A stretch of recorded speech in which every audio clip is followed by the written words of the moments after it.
ವಸಂತ ಪಂಚಮಿ ದಿನ ಈ 5 ವಸ್ತುಗಳನ್ನು ದಾನ ಮಾಡಿದರೆ ನಿಮ್ಮ ಆರ್ಥಿಕ ಶಕ್ತಿ ಹೆಚ್ಚಾಗುತ್ತೆ. ವಸಂತ ಪಂಚಮಿಯ ದಿನ ಕೆಲವು ವಸ್ತುಗಳನ್ನು ದಾನ ಮಾಡುವುದರಿಂದ ಸರಸ್ವತಿ ದೇವಿಯ ಕೃಪೆಯಿಂದ ಜೀವನದಲ್ಲಿ ಸಂತೋಷ ಮತ್ತು ಆರ್ಥಿಕ ಪ್ರಗತಿ ಸಿಗುತ್ತದೆ ಎಂದು ನಂಬಲಾಗಿದೆ. ವಸಂತ ಪಂಚಮಿಯಂದು ಯಾವ ವಸ್ತುಗಳನ್ನು ದಾನ ಮಾಡಬೇಕು ಎಂಬುದನ್ನು ತಿಳಿದುಕೊಳ್ಳೋಣ. ವಸಂತ ಪಂಚಮಿ ಹಬ್ಬವು ಹಿಂದೂ ಧರ್ಮದಲ್ಲಿ ವಿಶೇಷ ಮಹತ್ವವನ್ನು ಹೊಂದಿದೆ. ಹಿಂದೂ ಕ್ಯಾಲೆಂಡರ್ ಪ್ರಕಾರ ವಸಂತ ಪಂಚಮಿಯನ್ನು ಪ್ರತಿವರ್ಷ ಮಾಘ ಮಾಸದ ಶುಕ್ಲ ಪಕ್ಷದ 5ನೇ ದಿನದಂದು ಆಚರಿಸಲಾಗುತ್ತದೆ. ಈ ವರ್ಷ ವಸಂತ ಪಂಚಮಿಯನ್ನು ಕೆಲವು ಸ್ಥಳಗಳಲ್ಲಿ ಫೆಬ್ರವರಿ 2 ರಂದು ಮತ್ತು ಕೆಲವೊಂದು ಕಡೆಗಳಲ್ಲಿ ಫೆಬ್ರವರಿ 3 ರಂದು ಆಚರಿಸಲಾಗುತ್ತದೆ. ಈ ದಿನ ಸರಸ್ವತಿ ದೇವಿಯನ್ನು ಪೂಜಿಸಲಾಗುತ್ತದೆ. ಆದ್ದರಿಂದ ಇದನ್ನು ಸರಸ್ವತಿ ಪೂಜೆ ಎಂದು ಕರೆಯಲಾಗುತ್ತದೆ.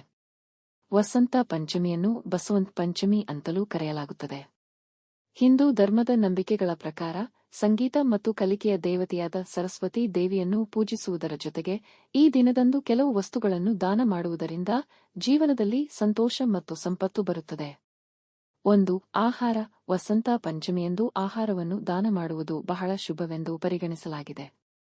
ಈ ದಿನದಂದು ಬಡವರು ಮತ್ತು ನಿರ್ಗತಿಕರಿಗೆ ಆಹಾರವನ್ನು ದಾನ ಮಾಡುವುದರಿಂದ ಮನೆಯಲ್ಲಿನ ಸಂಪತ್ತು, ಆಹಾರ ಹಾಗೂ ಇತರೆ ಪದಾರ್ಥಗಳು ಖಾಲಿಯಾಗುವುದಿಲ್ಲ ಎಂದು ನಂಬಲಾಗಿದೆ. ಜೀವನದಲ್ಲಿ ಹಣ ಹರಿದು ಬರುತ್ತದೆ ಎಂಬ ನಂಬಿಕೆ ಇದೆ. 2. ಹಳದಿ ವಸ್ತುಗಳು. ವಸಂತ ಪಂಚಮಿಯಂದು ಹಳದಿ ವಸ್ತುಗಳ ದಾನಕ್ಕೆ ವಿಶೇಷ ಮಹತ್ವವಿದೆ. ಸರಸ್ವತಿ ದೇವಿಯು ಹಳದಿ ಬಣ್ಣವನ್ನು ತುಂಬಾ ಇಷ್ಟಪಡುತ್ತಾಳೆ ಎಂದು ನಂಬಲಾಗಿದೆ.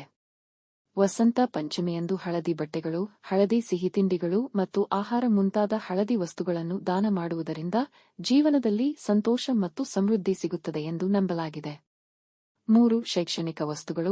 ವಸಂತ ಪಂಚಮಿಯಂದು ಶಿಕ್ಷಣಕ್ಕೆ ಸಂಬಂಧಿಸಿದ ವಸ್ತುಗಳನ್ನು ದಾನ ಮಾಡುವುದು ತುಂಬಾ ಶುಭವೆಂದು ಪರಿಗಣಿಸಲಾಗಿದೆ. ಈ ದಿನ ನೋಟ್ ಪುಸ್ತಕಗಳು, ಪೆನ್ನುಗಳು, ಪೆನ್ಸಿಲ್ನಂತಹ ವಸ್ತುಗಳನ್ನು ದಾನ ಮಾಡಿದರೆ ಸರಸ್ವತಿ ದೇವಿಯು ಸಂತೋಷಪಡುತ್ತಾಳೆ, ಬುದ್ಧಿವಂತಿಕೆ ಮತ್ತು ಜ್ಞಾನವನ್ನು ನೀಡುತ್ತಾಳೆ ಎಂದು ನಂಬಲಾಗಿದೆ. ಈ ದಿನ ಶಿಕ್ಷಣಕ್ಕೆ ಸಂಬಂಧಿಸಿದ ವಸ್ತುಗಳನ್ನು ದಾನ ಮಾಡುವುದರಿಂದ ಉದ್ಯೋಗ ವೃತ್ತಿಯಲ್ಲಿ ಪ್ರಗತಿ ಸಿಗುತ್ತದೆ ಎಂಬ ನಂಬಿಕೆ ಇದೆ. 4. ಹಣ. ವಸಂತ ಪಂಚಮಿಯಂದು ನಿಮ್ಮ ದತ್ತಿ ಗಳಿಕೆಯ ಸ್ವಲ್ಪ ಭಾಗವನ್ನು ಬಡವರು ಮತ್ತು ನಿರ್ಗತಿಕರಿಗೆ ದಾನ ಮಾಡಿ.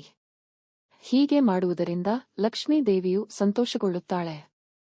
ಜೀವನದಲ್ಲಿ ಆರ್ಥಿಕ ಸಮೃದ್ಧಿ ಇರುತ್ತದೆ ಎಂದು ನಂಬಲಾಗಿದೆ.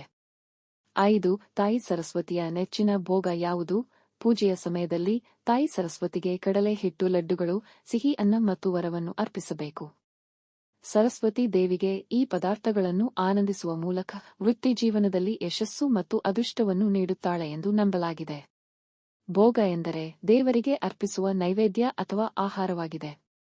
ಈ ವಿಡಿಯೋ ನಿಮಗೆ ಇಷ್ಟವಾದಲ್ಲಿ ಲೈಕ್ ಮಾಡಿ ಮತ್ತು ನಿಮ್ಮ ಸ್ನೇಹಿತರ ಜೊತೆ ಶೇರ್ ಮಾಡಿ. ಹಾಗೆಯೇ ನಮ್ಮ ಹೊಸ ವಿಡಿಯೋಗಳನ್ನು ನೀವು ತಕ್ಷಣ ಪಡೆಯಬೇಕೆಂದಿದ್ದರೆ ಚಂದಾದಾರರಾಗಿ ನಮ್ಮ ಚಾನೆಲ್ ಪಕ್ಕದಲ್ಲಿರುವ ಬೆಲ್ ಐಕಾನ್ ಒತ್ತಿರಿ.